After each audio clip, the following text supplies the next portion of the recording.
하나님의 귀하신 은혜가 우리 온 성도들과 함께 하시기를 간절히 축원합니다.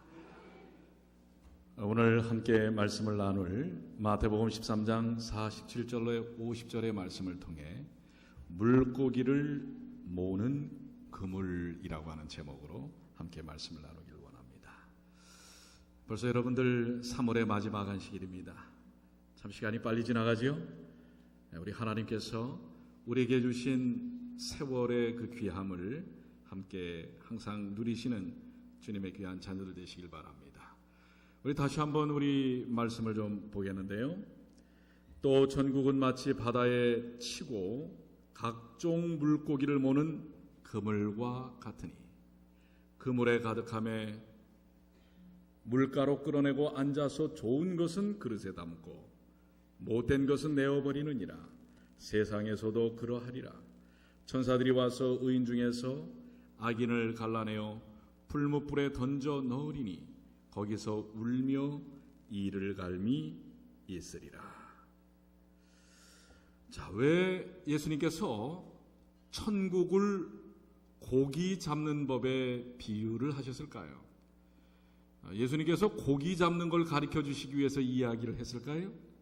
어떻습니까? 예수님의 본시 어려서부터의 직업은 무엇입니까? 목수였지요. 목수가 이 고기 잡는 거에 대해서 잘 알 수 있을까요? 여러분 어떻게 생각하십니까? 잘 모를 것 같아요? 예. 그런데 한번 이렇게 생각해 볼 수가 있을 겁니다. 그 예수님께서 자라나신 나사렛에서 갈릴리 호수는 그렇게 먼 것이 아닙니다. 조금만 가면은 갈릴리 호수에 도달할 수 있고요. 그 다음에 어린 시절부터 예수님은 목수였기 때문에 혹시 큰 배는 아니라도 작은 나룻배라도 혹시 만드셨을 가능성도 있습니다. 그렇기 때문에 종종 예수님은 젊은 시절에 청년기에 갈릴리 호숫가 강가에 가서 그 호숫가에 가서 명상을 하며 그 배에서 그물을 들이우고 고기를 잡는 어부들의 모습을 혹시 보셨을 가능성은 많습니다. 그래서 예수님께서 이 어부에 대한 나를 따라오라 내가 너희를 사람 낚는 어부가 되게 하리라. 물론 그 대상들이 어부였기 때문에 그렇게도 말씀하셨지만 이 어부와 관계되는 일들을 많이 하셨던 것을 볼 수가 있습니다. 예수님은 지금 이 마태복음 13장에서 그물을 쳐서 물고기를 잡는 일에 대한 이것이 사실에 대한 이야기일까요? 아니면 비유로 말씀하신 걸까요? 비유로 말씀하신 거예요. 그 앞에 보시면은 바로 그 앞절에 보면 진주에 대한 이야기, 감추인 보화에 대한 이야기, 추수 때 가라지와 알곡에 대한 비유에 대한 이야기를 통해 천국이 어떤 곳인가, 그리고 천국에 가기 위해서는 우리가 어떤 영적인 삶의 접근과 태도가 필요한지를 말씀을 하고 계시는 것입니다. 그렇기 때문에 예수님은 비유를 통하여 그분이 천국을 소유하기 위해서는 이런 것이다, 또 이 천국에 대하여 이렇게 소개하라라고 제자들에게 설명을 하고 계시는 것입니다. 자, 13장 47절의 말씀을 떼어서 좀 우리가 한번 깊이 있게 말씀을 보신다면, 천국은 마치 바다에 치고 각종 물고기를 모으는 그물과 같다 그랬습니다. 여기에서의 핵심적인 단어가 무엇일까요? 그물입니다. 고기를 모으기 위해, 잡기 위해 치는 그물과 같다, 이렇게 말씀을 하고 있습니다. 여러분들 여기서 그물이 무엇일까요? 그물은 정말 고기를 잡는 그물을 설명하기 위해서 하신 말씀은 아니시겠지요? 비유란 예수님께서 적절한 영적인 뜻을 전달하시기 위하여 대신 사용한, 사람들에게 좀 더 이해가 쉽게 하거나 그런 부분에 대한 진리를 깊이 이해하게 하기 위한 표현이라고 하는 것입니다. 자, 그래서 여기 나오는 비유의 표현 그리고 그 비유의 표현의 의미를 우리가 정리를 해보면 여기 바다라고 하는 것은 세상을 의미하는 것입니다. 그 다음에 물고기, 각종 물고기, 바다에 깊이 노리면서 사는 물고기들은 뭐라고요? 이 세상에 사는 누구를 의미하는 거예요? 사람들을 의미합니다. 그러면 자, 여러분들에게 질문을 합니다. 여기 이 배를 타고 나가는데요, 이 배는 뭘까요? 고기를 일단 일시적으로 걷어들이기 위한 배는 뭘까요? 여러분들 정답입니다. 바로 뭐라고요? 그렇죠. 이 물고기들을 걷어들이는 교회를 의미합니다. 자, 그러면 오늘 주제의 핵심이라고 할 수 있는 그물. 그물은 뭘까요? 그물은 복음. 또요.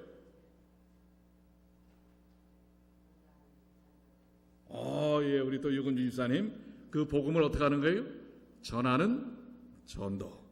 사실 실질적으로는 이 부분에 대해서 많은 신학자들은 이 그물은 전도라라고 이야기를 합니다. 그런데 이것을 전도라고 이야기하는 것은 당연한 이야기입니다. 그렇지만 이 부분을 조금 더 우리가 깊이 있게 이해하기 위해서 하나님의 말씀 다른 부분을 살펴보면 이 그물이라고 하는 것이 좀 더 깊이 있는 의미를 우리에게 전달을 하고 있는데 그것이 바로 출애굽기 27장 4절로 5절에 있는 말씀입니다. 자, 우리 단을 위하여 한번 다 같이 한번 크게 읽어보실까요? 시작. 단을 위하여 놋으로 그물을 만들고 그 위 네 모퉁이에 놋고리 넷을 만들고 그물을 단 사면 가장자리 아래 곧 단 절반에 오르게 할지며. 자, 이 출애굽기 27장 4절로 5절에 설명하고 있는 이 물건은 무엇입니까? 무엇이지요? 여기도 보니까 그물이 나와요. 무엇으로 만든 그물이죠? 놋으로 만든 그물이 나오는데 이 그물을 네 모퉁이에 놋고리 넷을 만들고 그물을 단 4면 가장자리 아래 곧 단의 절반에 오르게 할지며. 뭔가 단을 만듭니다. 단을 만드는데 그 단의 절반에다가 이 놋 그물을 걸어놓으라라고 하는 거예요. 뭐에 대한 이야기죠? 너무 겸손하세요. 아시는데 이야기를 안 하시는 건데, 자, 힌트를 드립니다. 성소제도 중에 첫 번째 정방형의 첫째 칸의 정중앙에 놓이는 기물, 뭘까요? 성물입니다. 성소를 그동안 오래전에 공부하셔갖고, 자, 성소를 두 개의 정방형을 연결한 직사각형이라고 얘기할 수 있는데, 두 번째 정방형의 중심에는 성소의 아주 핵심인 지성소가 있습니다. 그리고 지성소 안에 있는 법궤가 그 중심 포인트고요. 첫 번째 정방형 사각형의 중심에는 구원의 뭐예요? 핵심인 구원의 핵심. 자, 그물이 있는 성물이 뭐가 있어요? 자, 그럼 그림을 보여드리겠습니다. 뭡니까 이게? 뭐죠? 번제단입니다. 번제단. 자, 번제단은 여러분들 사진이 좀 작지만은 이렇게 성전 뜰의 중심에 있습니다. 첫 번째 정방형의 중심입니다. 성전 뜰의 중심이면서 거기에 이제 이 단 중심에다가 놋으로 만든 바로 이런 그물을 걸어 놓고 밑에서 불을 떼고 제물로 드려진 양과 제물들을 그 위에 태우는 일을 하는 것이 바로 이 번제단입니다. 즉 번제단은 죄인의 죄를 대신하여 제물을 사르는 구원의 장소인 것입니다. 바로 그 번제단의 가로 중심에 놓여져 있는 그물은 그 제물을 바치는 떠받치는 일을 하고 있는 것입니다.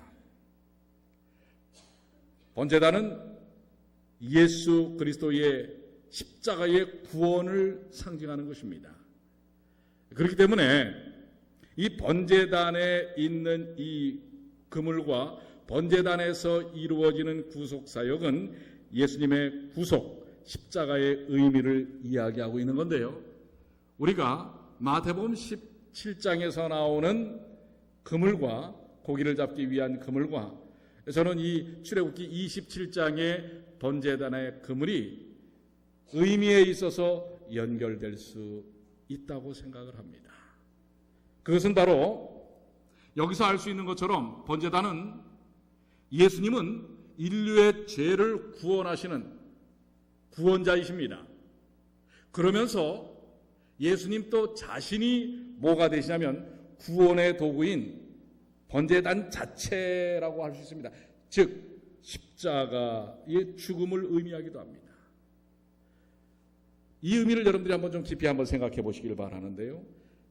예수님은 구원자, 죽어가는 인류를 구원하는 구원자, 구원의 핵심이기도 하지만 그 구원을 이루는 도구, 십자가 자체가 되시기도 한다고 하는 것입니다. 저는 이것을 아까 마태복음 17장에 있는 말씀과 연결해서 우리는 이 그물을 치는 것, 이 그물은 전도라고 하는 것입니다. 그런데 이 그물을 치는 사람은 누군가? 어부입니다.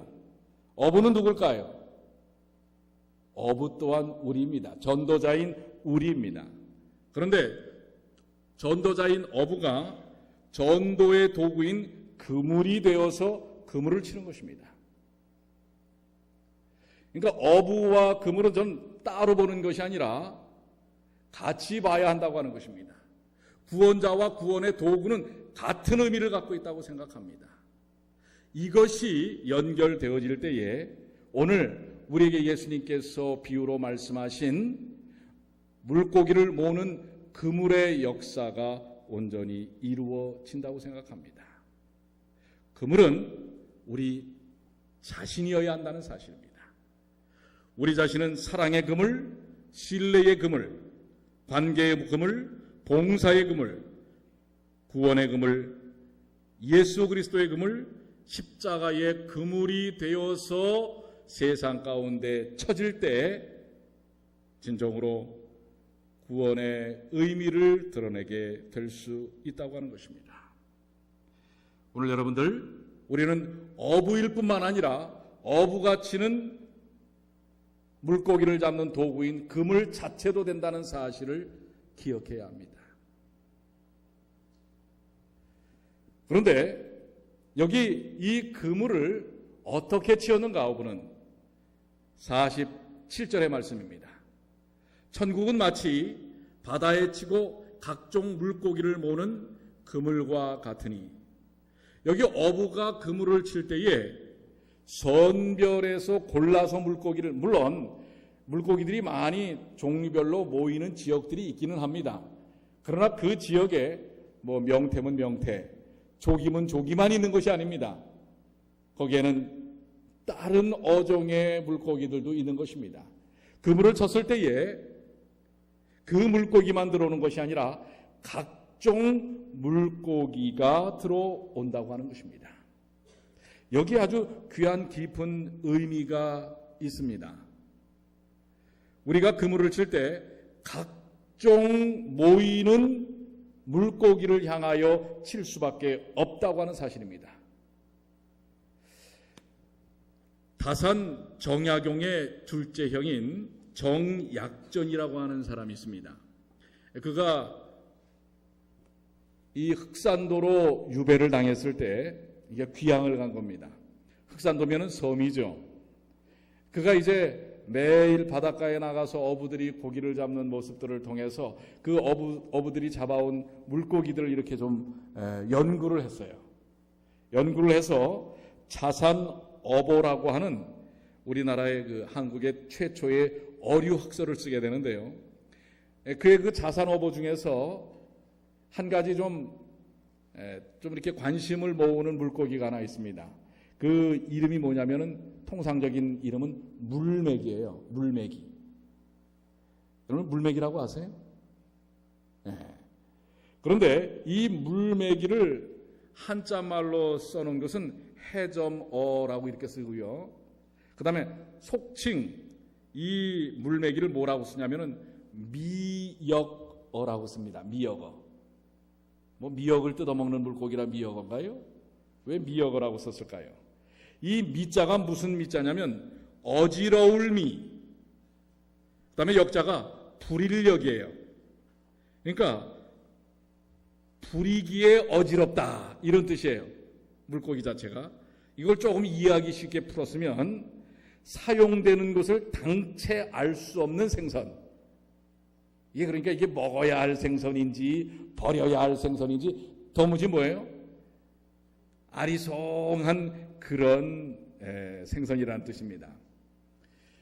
이 물메기에 대한 기록들을 보면 충청도 지방에서는 이 물메기를 뭐라고 부르냐면 물텀벙어. 물텀벙어라고도 하고 물텀벙이 뭐 이렇게 부릅니다. 왜냐하면 하도 이 물고기가 못생겼어요.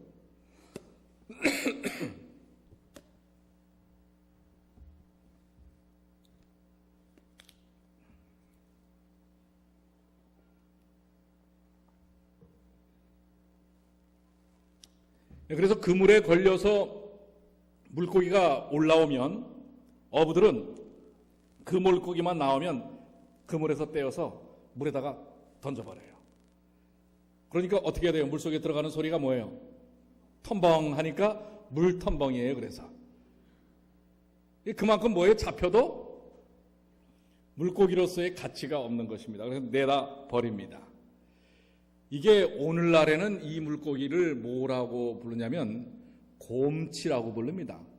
또 좀 이렇게 조금 이렇게 격어로 하면 꼼치라고도 부른다고 합니다.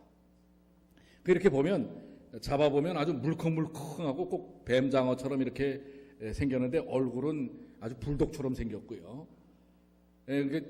그래갖고 이게 뭐 허물허물하고 이래서 사실 무슨 동물들의 사료로나 주고 했던 그런 어종이라고 합니다. 그런데 요즘은 이게 지방질이 적고 아미노산이 풍부해서 그리고 칼로리가 낮아가지고 요즘 사람들이 이 물고기만 보면 뭐 한다고 그래요?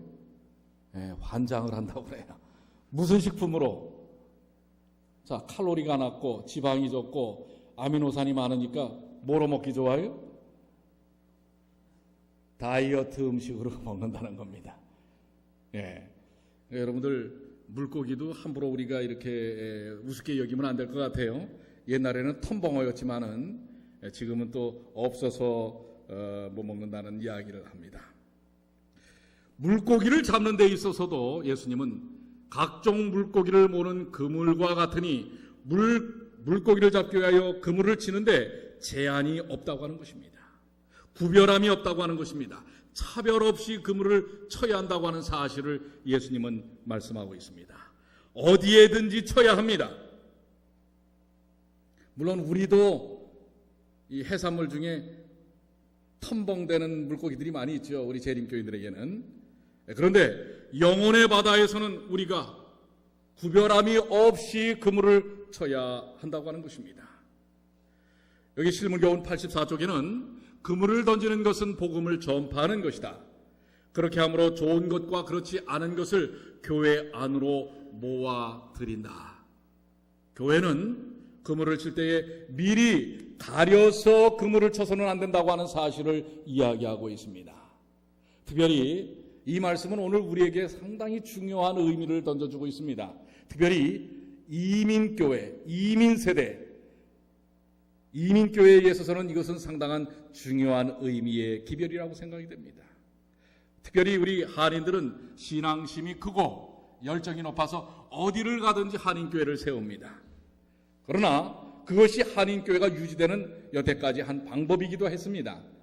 그렇지만은 그 열정을 이제는 세계를 향하여 펼칠 필요가 있고 다민족들에게 나누어 주지 못하면 결국 문화적인 소외 계층으로서 점점 약해질 수밖에 없다고 하는 것입니다.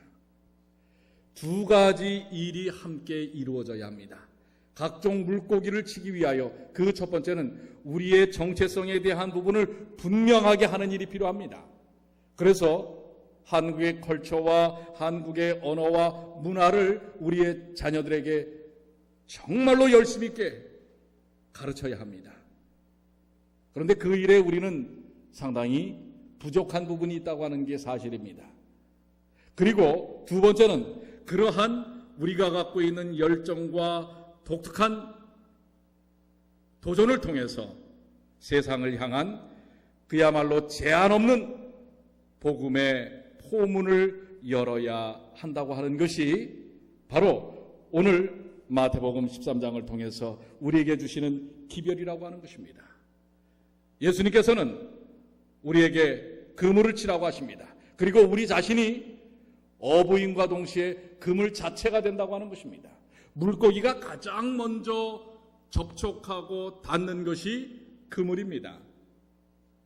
그렇기 때문에 우리가 어떠한 성향과 어떠한 모습을 갖고 있느냐는 매우 중요한 것입니다. 그리고 우리 스스로가 제한된 대상들을 만나는 것이 아니라 누구든지 향하여 하나님의 복음과 하나님의 사랑을 나누어야 한다고 하는 것입니다.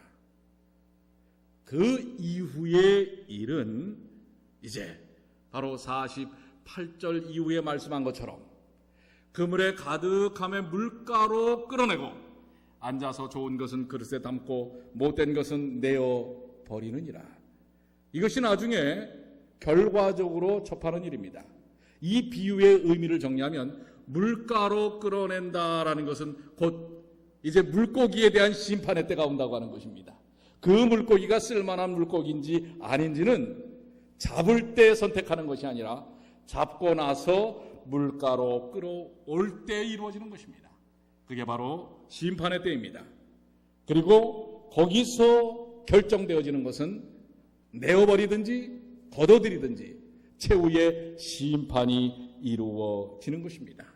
그 마지막 심판의 결과는 뭐예요? 50절의 말씀입니다. 풀무불에 던져 넣으리니 거기서 울며 이를 갈미 있으리라. 여기서 성경은 못된 것이라고 하는 것입니다. 못된 것이라는 건 뭐예요? 못생긴 것이라는 게 아닙니다. 쓸 수 없는 것들이라고 하는 것입니다. 디도서 3장 5절에는 우리를 구원하시되 우리의 행한 바 의로운 행위로 말미암지 않고 오직 그의 긍휼하심을 쫓아 중생의 씻음과 성령의 새롭게 하심으로 하셨나니 쓸 데 있는 것과 못된 것, 쓸 수 없는 것에 대한 차이는 무엇입니까?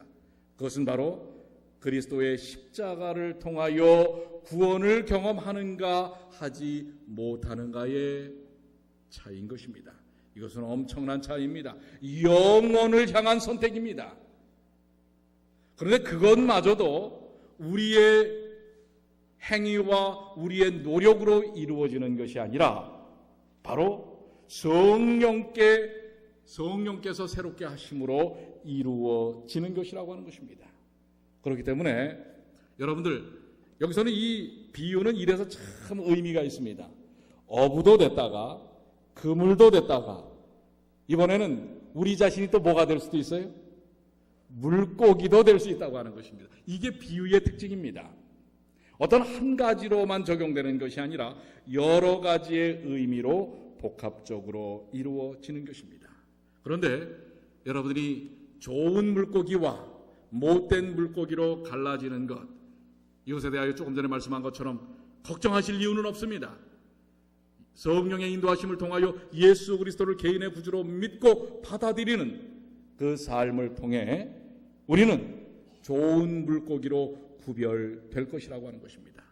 그러나 우리는 또한 알아야 합니다. 뭘 알아야 합니까? 그리스도께서 미래의 휘장을 걷어 올리시고 모든 사람의 운명을 결정하는 것은 지위가 아니라 품성이라는 것을 사람들에게 보도록 하셨다. 우리가 예수를 믿었다고 하는 증거가 무엇을 통하여 나타나는가? 그것은 바로 예수의 모습을 드러내는 것입니다. 그게 품성의 모습인 것입니다. 자, 우리 한번 생각해 보시길 바랍니다. 나는 과연 오늘 주신 이 말씀을 통해서 얼마나 자주 사랑의 그물을 던지는가? 어떻습니까? 어부로서 또 실질적으로 그 그물로서의 역할 우리가 얼마나 하고 있는지, 나의 그물은 어떠한가? 나는 정녕 쓸모있는 물고기인가 아닌가? 마지막 비유를 통하여 성령께서 탄원하시는 음성을 나는 받아들이고 있는가 거절하고 있는가? 마지막 결론입니다. 그러므로 히브리서 12장 14절에 우리 한번 다 같이 읽어볼까요? 모든 사람으로, 시작. 모든 사람으로 더불어 화평함과 거룩함을 쫓으라. 이것이 없이는 아무도 주를 보지 못하리라. 뭐라고요? 우리가 어부로서 또 그물로서 우리는 제한 없는 그물을 쳐야 합니다. 그리고 또한 쓸만한 물고기로 거듭난 삶은 모든 사람으로 더불어 화평함과 거룩함을 쫓으라. 이것이 없이는 아무도 주를 보지 못하리라. 이제 우리는 십자가 사랑의 그물을 던지며 사랑의 관계의 그물 속에 살아야 할 것입니다. 이제 우리는 불특정 다수를 위한 전도를 시작하려고 합니다. 이 주변에 우리 이 지역사회 속에서 우리가 갖고 있는 기별을 이제는 제한 없이 증거하는 일들을 해야 할 것입니다. 청년, 어린이부터 시작하여 다민족에까지 우리는 이 일들을 증거하기 위해 정말 거침없이 쳐지는 그물이 되어야 할 것입니다. 여기 있는 이 말씀처럼 우리는 모든 사람으로 더불어 화평의 그물, 거룩함의 그물, 사랑의 그물, 이 그물을 쳐야 할 것입니다. 그럴 때 바로 여러분의 모습 속에서, 저의 모습 속에서 예수 그리스도의 모습이 드러날 것입니다. 오늘 세종예식, 성만찬예식은 바로 그것을 보여주는 것입니다. 오늘 여러분들 이 세종예식에 빠지는 분이 없게 되시길 바랍니다. 이 예식은 형식만 갖고 있는 게 아닙니다. 이 형식에 임하는 마음을 통해서 내가 오늘 여기 있는 이 말씀처럼 모든 사람으로 더불어 화평함과 거룩함을 쫓아가는 것입니다. 오늘 이 성만찬과 세종예식을 통하여 주님의 귀한 품성의 모습을 나타내 보이시는 주님의 귀한 자녀들 되시기를 간절히